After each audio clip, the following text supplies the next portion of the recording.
மறவர் சமூகம் ஒன்றை மட்டும் புரிந்து கொள்ளணும். இந்த இடத்துல சொல்கிறது, முதல்ல நம்ம தலைவர் மட்டும்தான் பெருசு அப்படிங்கிறத முதல்ல விடணும். நாங்கள் மட்டும்தான், அது கீழே இருக்கவங்களுக்குலாம் யாருக்கும் வரலாறு இல்லை, இவங்களுக்கு என்ன இருக்குன்னு அந்த அந்த மனப்பக்குவத்தை முதல்ல மாற்றணும். எல்லா தலைவர்களும் தலைவராக நினைங்க, எல்லாரும் நினைங்க. அப்போ இதில் வந்து யாருக்குமே இல்லை, நான் மட்டும்தான், அரசியலாக இருந்தாலும் நான் தான் உட்காருவேன், ஆளுமையாக செத்தா கூட நான் தான் குணமாக இருப்பேன் அப்படின்னா வந்து இது அடுத்த தலைமுறைக்கு வந்து விதைக்கிற நஞ்சுனே அது. அதான் அந்த எண்ணத்தை மாற்றணும், அந்த எண்ணத்தை மாற்றணும்.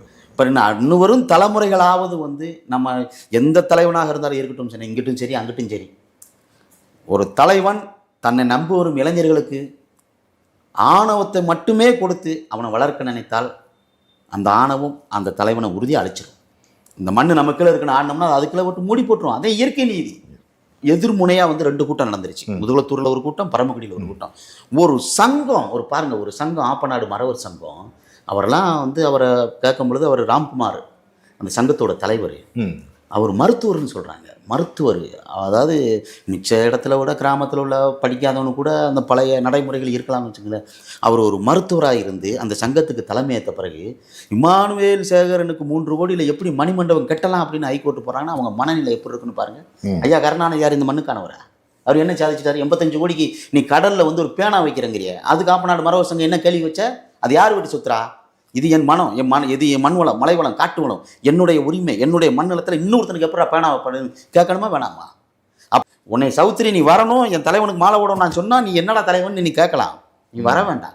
இந்த மக்கள் கண்ணீரும் கதறலோட ஒரு நூற்றாண்டுக்கு முன்னாடி நடந்த இந்த பெரும் கொலையை வந்து தனக்கு ஆதரவாகவும் தெய்வமாக வணங்கக்கூடிய மக்களை வந்து நீ அந்த இடத்துல வந்து வெட்டுப்பட்டு செத்தவனுக்கு எதுக்குங்கிற முகத்தை காட்டி இது உண்மை இல்லைங்கிற வரலாறுங்கள இந்த வெட்டி பேச்சு பேசுகிற சௌத்ரி அவர்கள் இந்த படத்தில் எப்படி கதைக்களத்தை அமைச்சிருப்பாருன்னு நினைக்கிறீங்க? சொல்லுங்க பார்ப்போம். ஒரே விஷயம் நான் என்ன சொல்கிறேன், ஐயாவோட வரலாறுகள் எடுக்கட்டும், அவர் பிறப்புலேருந்து இறப்புலேருந்து என்ன இருக்கோ அவருடைய சிறப்பு என்னவோ அதை எடுக்கட்டும். இமானுவேல் சேகருடைய கதைக்களம் வந்து அவர் எடுக்கக்கூடாது. சிவப்பு பச்சை கொடி, மஞ்சள் சிவப்பு கொடியை கட்டிட்டு தலைவர்களுடைய நினைவஞ்சலிக்கு போகிறவன் அவங்களுடைய தியாகத்தை நினைத்து போட்டணுமே தவிர வந்து குடிச்சிட்டு ஆடி கொண்டாடி காவல்துறையை வெறுப்பேற்றி கடைகளை உடைச்சி பஸ்ஸை உடைச்சி போலீஸ்காரங்களை அடித்து இது என்ன குரு பூஜை கொண்டாடுறது? எல்லா குரு பூஜையும் நான் சொல்கிறேன், இது தவறு, இது தவறு.